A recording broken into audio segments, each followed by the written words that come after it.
Welcome to 9 vibes news. ప్రముఖ తమిళ నటుడు రాజకీయ నాయకుడు విజయకాంత్ కన్నుమూశారు. తమిళనాడులోని చెన్నై ఆసుపత్రిలో చికిత్స పొందుతూ గురువారం ఉదయం ఆయన తుది శ్వాస విడిచారు. దీంతో ఒక్కసారిగా తమిళ చిత్ర పరిశ్రమ విషాదంలో మునిగిపోయింది. విజయకాంత్ మరణం పట్ల పలువురు ప్రముఖులు సంతాపం వ్యక్తం చేస్తున్నారు. విజయకాంత్ గత కొన్నాళ్లుగా అనేక అనారోగ్య సమస్యలతో బాధపడుతున్నారు. ఎలాంటి బహిరంగ కార్యక్రమాలు, పార్టీ సమావేశాలు వంటి కార్యక్రమాల్లో పాల్గొనకుండా ఇంట్లోనే విశ్రాంతి తీసుకుంటున్నారు. గత నెల 18న జలుబు, దగ్గు, గొంతు నొప్పి కారణంగా విజయకాంత్ వైద్య పరీక్షల నిమిత్తం చెన్నైలోని ఓ ఆసుపత్రిలో చేరారు.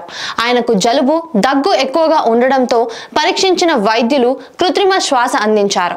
ఆ సమయంలో ఆయన ఆరోగ్యం విషమంగా ఉందని వార్తలు చక్కర్లు కొట్టాయి. ఈ క్రమంలో నవంబర్ 23న విజయకాంత్ ఆరోగ్యం మెరుగ్గా ఉందని, వైద్యానికి బాగా సహకరిస్తున్నారని డాక్టర్లు తెలిపారు.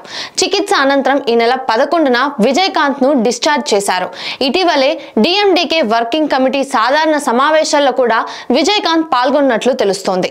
ఈ పరిస్థితుల్లో ఆయన మంగళవారం రాత్రి చికిత్స కోసం మళ్లీ ఆసుపత్రిలో చేరారు.